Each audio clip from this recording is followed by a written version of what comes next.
Broker, Penrith Therapy Centre. Zen has been taken advantage of by every person he has been involved with throughout his life. Systems designed to help the disadvantaged and vulnerable have failed him in every regard. These failures have been responsible for Zen struggling though what should have been the best years of his life, denying him happiness and hope in every event. Since meeting Zen, I have shared with him the ongoing disappointments. His future is still being denied by the legal system, the police, youth services, physical and mental health providers. Zen always loses out and the system roils on delivering dissatisfaction. I have known Zen since August 2019 and despite his constant engagement, he has not received any treatment for the condition that rules his life. Zen was advised to seek the assistance of a clinical psychologist with regards to application for disability pension, that's been approved Centrelink Job Seeker program and the requirement to provide GP medical certificates and job provider mutual obligation provisions are no basis for Zen having any chance at a decent life. Primary and urgent issues. Commencement of treatment. Obtaining DSP. Funding ongoing treatment at this clinic. Secondary but important issues. Obtaining official victim status via victim services, legal aid and justice advocacy service, mental health support. Guardianship through New South Wales court process. At 25 Zen will not have access to youth counselling or support. Following our telephone conversation of last week, I have prepared the following to outline my intent in the above matter. When Zen came at my home in August 2019, he was suicidal, mentally and physically exhausted after years of homelessness, sexual exploitation, mental illness and poverty. Although a client of Platform Youth Service, he was not receiving appropriate mental or physical health support. He was at the end of his reserves. It is truly remarkable how he had survived. In September 2019, he was forced by Centrelink to return to his live with his mother and stepfather or lose his benefits for 6 weeks.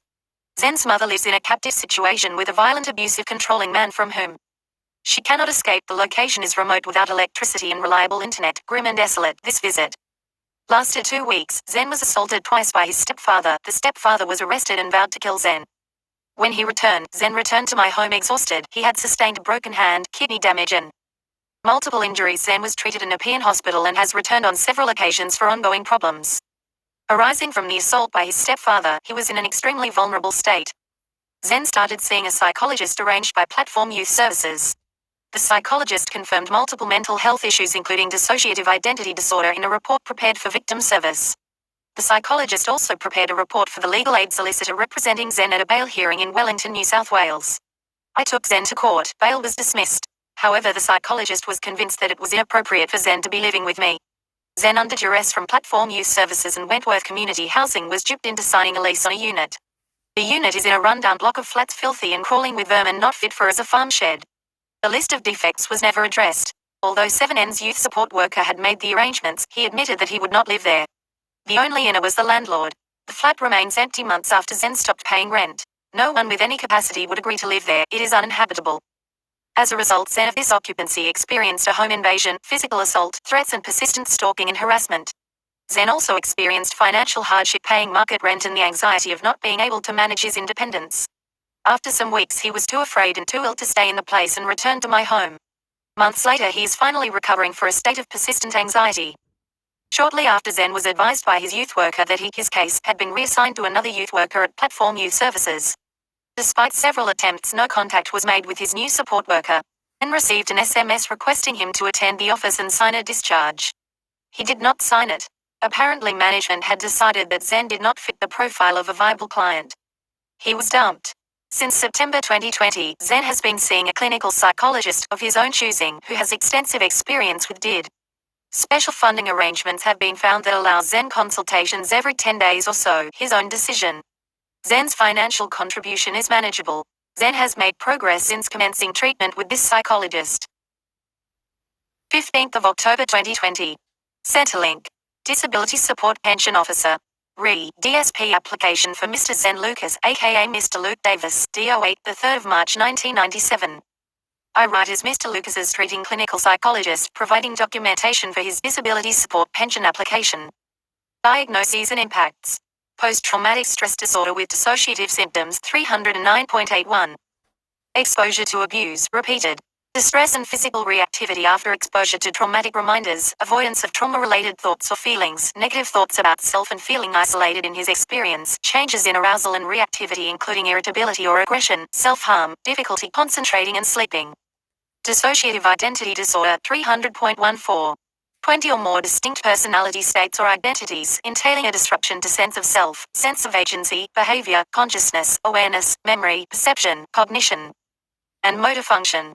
Though I have only known Mr. Lucas a short time, there seem to be no grounds at present to query or revise these previous diagnoses. His presentation seems consistent with that reported by both previous therapists. His score on the dissociative experiences scale was in high range 79.6 and in the high range for the PTSD checklist for DSM-5 61. The conditions noted above are enduring and have a daily severe to extreme impact on activities involving mental health function, including self-care and independent living. He may not manage well living alone without access to support at home at this point in time. Mr. Lucas can spend hours in a dissociative state with poor memory for time and activities whilst dissociated. B. Social and recreational activities requiring him to manage environmental and interpersonal trauma cues. Community participation is also impacted by lack of financial resourcing at this time. C. Interpersonal relationships. His condition can be socially isolating and navigating. Zenz attends acupuncture weekly to address his physical and related mental health. His health is improving. $95 each session. This is a struggle. I have applied to victim services for financial assistance. Zen is ethereal, sensitive, artistic and loves animals. He has created his own language. He writes, paints, draws and makes models and miniature installations. He writes music and creates digital images. We are both vegan. That is why Zen came to live with me. The intention of the submission is to prevent Zen falling back into the neglected circumstances that have been so damaging. The above scenarios identify areas where Zen needs the support, guidance and assistance of another person at the present time. Physical and mental health, dental and oral hygiene, treatment and funding. Housing and living arrangements. Representation dealing with agencies other than health related. Simony of Zen Lucas. Recollection of abuse, rape. I will be listing graphical offensive language, sexual abusive stories included that might be triggering to some readers. Floss, Zen. Alters, Tyler, Lainey, Mika, Sandy, Michael, FR3D. The personalities that haven't been witness to the abuse of Lan John Jones. You have been wound and what each and every alter writes in detailed UN edited statements of the things they have experienced in regards. We would like you to not bully or harass any of them as they speak from experience and nothing is faked or made up. All are facts. Please do your research before commenting. Luke Davis, age 14, location Victoria. Hey Luke, I was 14 when the incident happened and I'm going to go step by step so you can understand everything that happened to me and how I integrated into Zen's cluster. It was 2 weeks before Easter, the 3rd of April 2011-12. My ma and stepfather got invited to a Mexican Latin festival in Victoria, so we packed up and took the caravan and 4x4 drive to the mountains to help out fixing the festival.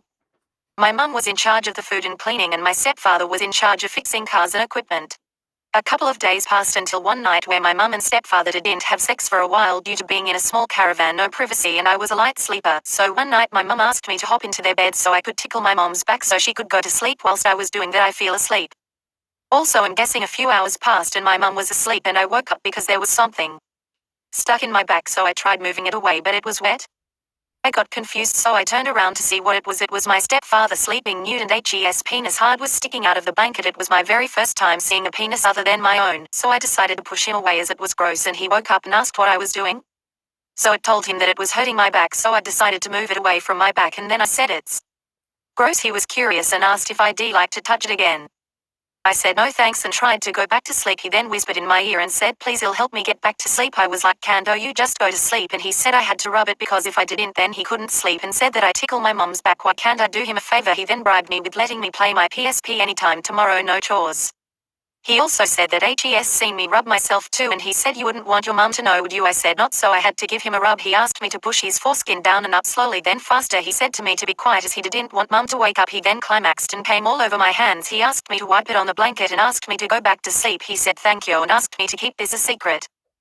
The next day he tried making my day fun with food and entertainment as a treat for helping him because I didn't have any of my elders at tea that time or any friends or outside family views. I thought that it was normal what he made me do. That went on for a while. He normalized it and said it wasn't being gay is a bad thing. Until Easter Day he asked if I wanted to do something special for him. If I did it I'd be able to have chocolate and whatever I wanted. He asked me to rub him again, but this time he asked me to put it in my mouth and lick it like a lollipop. He called it sucking. I didn't know what to do because I never heard of it before. So I thought it was kissing. He asked me if I wanted it done to me too and I didn't know what to say, so I agreed with him. Touched me and jerked me off, as that's what I call it, and I didn't know that I could get hard, but it ppend. He then did it to me and it was a weird feeling, but I didn't like it as it was weird. He then asked me to do it to him and he pushed my head down when he came and it tasted bad and he said to swallow it or he'll be grounded. So I did and I had to go to the bathroom nearby th caravan and I ran to Edie spewed up and I was crying as I couldn't do it again, but I couldn't tell anyone. I didn't even have anyone to even tell, so and he threatened me and said I'd be grounded for life and make my mum disappointed in me. And because I'm a good boy I didn't want her to feel that way about me, so I cried instead, and then I slept in a cold bathroom stall for the rest of the night. Then I told my mum that I was feeling sick so I couldn't do much, wanted to stay indoors, so we stayed at the festival for 2 more weeks after it. And all I wanted to do is to go back home and go back to my normal life away from doing these strange things he was asking me to do. But I was only 14. Well, I'm still 14. I never really grew up after this incident. After that I cannot remember how we got home or what happened next. I had a dream of someone asking me if I'd like to not remember my holiday up in Victoria and I agreed to it. So after that for a while when we were 15 we found it out that we had MPD. And we agreed to integrate, and this is the third time I wrote about what happened to me, but then Skylar was created an Emoboy author known as Enkai. He helped but also abused me with emotional feelings. Skylar helped me stay strong after the weeks that followed when I got back home 15th, 05, 2012, 13. Skylar, hello, I'm Sky, also known as Skylar with 2 R's. I was created by Luke's subconscious mind to help him cope with the emotional side of him named Kai, so I had the role of being counterproductive. I witnessed things that Luke doesn't even remember. He and Kai and I lived in harmony and coexisted.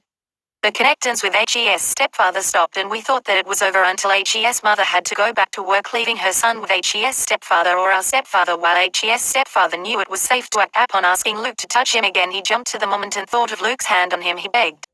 He asked Luke, but without Luke's recognition and HES stepfather's knowledge, I was in the driving seat, and I Skylar bite him on HES dick. He got shitty and slapped us over the head and said why we did it. I on Luke's benefit I said he shouldn't be owing this to me, it's wrong and we need to stop. He then threatened to kill our grandmother and said he would make our mother cry, so I had to take some of Luke's responsibility and I took it. I personally didn't see it as wrong as Luke's stepfather was Luke's stepfather, not mine, so I could take all the abuse we were witnessing at that time. This went on for many weeks. After whilst that was happening I Skylar decided to develop a personality of my own without knowing it. H's name is Tyler. He was more mature than I was at that time. And he enjoyed sex and doing extreme things I couldn't do or Luke couldn't do or take responsibility for. In regards of that he took most of the abuse, but he and I went always in control due to new circumstances. New request from Luke's stepfather. This is what Luke would like to say. Luke. I was about 15 years of age. It was in near October when a new request happened. My stepfather asked me to bend over so he could put his penis in my butt. I knew that was a very gay thing to do and I then knew he was gay there when he asked. And I was taught that gays were bad and I've seen him hurt people in the past, so I knew he would hurt my grandma or my mum if I said no to him, so I let him. He then asked me to lay on my bed and he did the usual stuff to me, rubbing himself and rubbing me. He then got up, went to the kitchen and got spray canola oil and sprayed it on my butt. It was cold and he then used his fingers to, as he said, loosen me up so he could put his penis inside me. It hurt, then it went away for a while. He was really rough, forcing me to go through it, saying it better after some experience.